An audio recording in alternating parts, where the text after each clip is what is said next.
Lietuvos kaimo plėtros 2014-2020 metų programa apima įvairias žemės ūkio veiklos sritis. Viena jų – investicijos į materialųjį turtą. Pažiūrėkime, ką apie tai žino praeiviai, kam ši veiklos sritis yra skirta ir kokia jos nauda ūkininkams.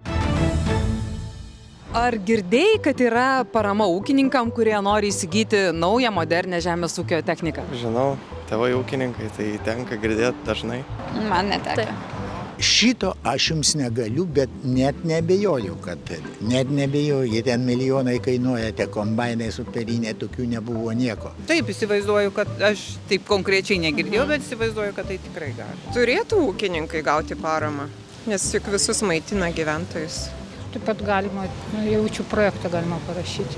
Taip, girdėjom, ypač kaip jauniesiems ūkininkams, kuomet suteikiama parama ir visiems ekologinių ūkininkavimo žmonėms. Taip suteikiamos paramos ir jomis aktyviai naudojasi. Taip, esu girdėjęs ir norėčiau ateiti bandyti gauti paramą. O ar galima gauti paramą tik tai technikai, ar pavyzdžiui ir gyvūnam, karvėm, ar šunim?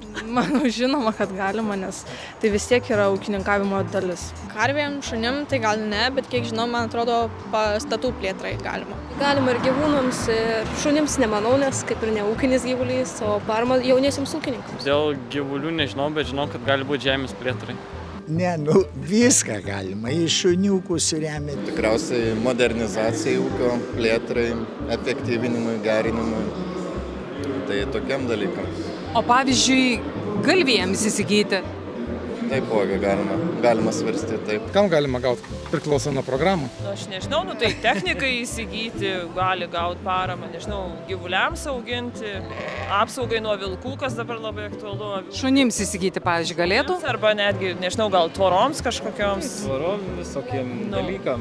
Tai kad ir tam pašarai, ar ten šienui kažkokiam. Bitininkai gauna paramą, bičių maistui.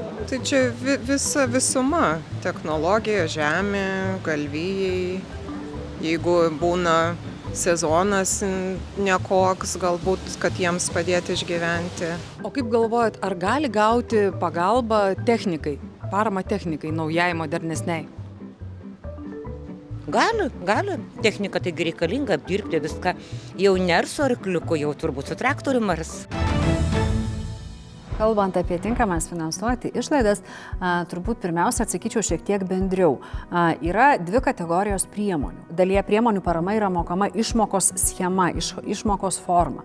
Tose priemonėse nėra ribojamos konkrečios investicijos ar konkrečios išlaidos. Ten galima įsigyti viską, bet yra tam tikros sąlygos. Tai yra, investicijos turi būti susijusios su konkrečia veikla, jos turi būti būtinos tam projektui, tam konkrečiam verslo planui įgyvendinti ir tiesiog numatytos paraiškoje. Bet pats sąrašas nėra apibrėžtas. Tai yra, tai gali būti ir gyvūnai, tai gali būti net ir šunys, tai gali būti ir tvoros, ir kombainai. Svarbu tai būtų susiję su remiama veikla ir būtina tam verslo planui įgyvendinti. Kitagi priemonių grupė, tai yra priemonės, kuriuose jau yra numatytas konkretus tinkamą finansuoti išlaidų sąrašas, kuris bus arba suskirstytas kategorijomis, tai yra statyba, technika, įranga, arba bus įvardintos konkrečios investicijos. Respondentai yra teisūs, nelygu apie kokias priemonės kalbėjo. Jaunam ūkininkui yra skiriama 60 000, o kitų paramų tai nelabai tai žinau. Žinau tą vienintelę jaunam ūkininkui. Tai tiek mažai yra. O tai čia tik tai technikai, ar, pavyzdžiui, jeigu aš noriu karves pirkti arba kokius šunis, ar galima irgi gauti? Viskas susideda suma, ką nori ūkininkauti. Yra daug skilčių, tai 60 000 yra skirta viskam. Ir gyvūnam pirkti, ir gyvūnų išlaikymui ir taip toliau. Ūkininko parama gali būti, man atrodo, iki 100 000 eurų, o jauniesiam ūkininkam šiais metais buvo iki 60 000 kažkas. Yra atskira priemonė ūkio ir verslo plėtra. Ir pagal ją yra skiriama konkrečiai veiklos sritis ir skiriama parama būtent jaunųjų ūkininkų įsikūrimui. Tai jeigu kalba yra apie tą veiklos sritį, tai ten maksimali paramos suma yra 40 000 eurų. Jeigu kalbėtumėm apie priemonių investicijos į materialų, į turtą veiklos sritį, investicijos į žemės ūkio valdas, kur tikrai galima būtų įsigyti kombainą ir galbūt apie ją respondentai kalbėjo, tai ten jau, kaip minėjau, maksimali paramos suma yra iki 300 000 eurų ir taip paramos gali kreiptis ir jaunieji ūkininkai. Kokią dydžio paramą, paimprovizuokim, galėtų gauti ūkininkas, kuris nori nusipirkti kombainą? Tiesiog neįsivaizduoju, gal 1500 kažkur, nežinau, neįsivaizduoju, kiek tie visi dalykai kainuoja, bet galbūt tiek pakaktų bent pusiai kainų sumokėti, neįsivaizduoju. Kokio dydžio nežinau, bet tikrai pakankamą, manau, užtektų ir ne tik kombainą. Kiek galėtų kainuoti? Tas kombainas? Aha. Mano draugas dirbo kažkada, plakėt rusiškas 50 000 kainavo, o John Deere 100 000. Tai tiek ir gautumėt paramos? Ne, tai jis tiek kainuoja. Aš nežinau, kiek gautų. Pusę, 20% nežinau. Gali būti visaip priklausomai nuo paramos priemonės.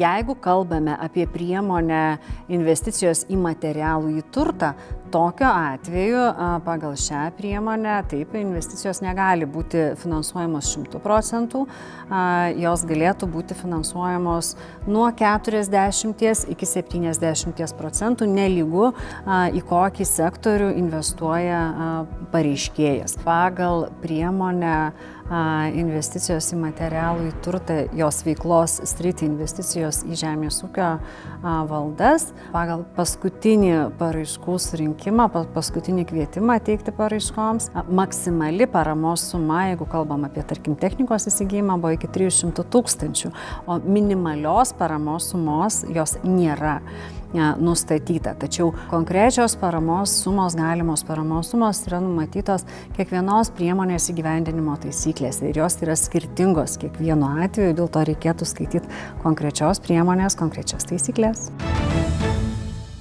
Ar bet koks žmogus gali gauti tokią paramą? Gali gauti tas žmogus, kuris savo ūkį yra įregistravęs. Ne bet kuris, bet kuris, bet reikia atitikti standartus, reikia surinkti tam tikrą balų skaičių ir atitikti, ko jie prašo. Ūkininkas, žemės turintis, ar gyvulių, ar įvairiai. Aš manyčiau, kad turbūt ūkininko pažymėjimo tai kaip minimum reikia. Reikia praeiti kursus Žemės ūkio akademijoje kažkokius. Tai reikalavimai pareiškėjui yra nustatomi kiekvienos konkrečiai priemonės taisyklėse. Jeigu kalbam apie žemdirbiškas priemonės, dažniausiai būna reikalavimas, kad tai būtų asmuo įregistravęs ūkį, tai yra ūkininkas arba įmonė ir turintis valdą. Jeigu kalbėtumėm apie paramos priemonės, kurios yra orientuotos į alternatyves veiklas, tuomet tai gali būti ir juridiniai asmenys, yra mažos ar labai mažos ar vidutinės įmonės. Visi reikalavimai paramos gavėjų yra nustatomi kaimo plėtros programoje bei priemonės įgyvendinimo taisyklėse, konkrečiose, pagal kurias kiekvienas konkretus pareiškėjas kreipiasi paramos. Išsilavinimo reikalavimas yra taikomas, jis yra taikomas pagal veiklos sritį jaunųjų ūkininkų įsikūrimas. Pagal tą veiklos sritį asmuo iš tiesų turi turėti tinkamą išsilavinimą tam, kad jis galėtų vykdyti tą veiklą. Konkrečiai mūsų ūkis, mes esame mėsinės gyvulininkystės ūkis. Mes veiklą pradėjom 2014 metais nuo 3 hektarų. Mes šiandien išaugom iki 140 hektarų. Nuo 12 galvijų iki 98 galvijų. Ir nuo vieno seno tarybinio traktoriaus išaugom iki 3 modernių europinių traktorių. Tai iš tikrųjų, per šitos 9 metus mes dalyvavome 6 projektuose. Tai ne tik tai investicijos į materialų turtą, taip pat ir įsikūrimas jaunųjų ūkininkų, taip pat veisinių gyvulių įsigijimas. Be investicinės paramos mes negalime sukurti našaus, tvaraus ir kūrybingo ūkio. Pirmoji parama buvo skirta traktoriaus įsigijimui, tai efektyvesniam darbui. Buvo parama ir gyvulių įsigijimui, daugybės technikos įsigijimui ir ta pati žaliapė priekinė buvo, siejamoji, priekaba, jau viskas europinio standarto buvo, nebe rusiško. Kiek galima, tiek naudojamės saikingai, ten kur reikia, jeigu nereiktų, nesinaudojam, kitiem paliekam. Na vėlgi, parama yra tam tikra biurokratijos mašina, bet sutikim, tai yra lėšos, kurios negali būti skirstomos bet kaip, bet kam ir bet kokiu būdu. Tam reikalinga pati paraiška, tam reikalingas verslo planas. Dalis ūkininkų, kurie galbūt nedrįsta, drovisi patys tai padaryti, jie turi puikią galimybę kreiptis į įmonės, įstaigas, kurios turi konsultantus ir kurie pateikia. Kalbant su kolegom, neretai su tais, kurie nėra pretendavę į paramą, jie neįvertina to, kad jie praranda kasmet vis daugiau. Parama yra labai geras postūmis mums visiems sukurti savo svajonę ir paversti ją realybę. Dėkojame, kad žiūrėjote. Daugiau informacijos apie Lietuvos kaimo plėtros programas galite rasti Nacionalinės mokėjimo agentūros interneto svetainėje.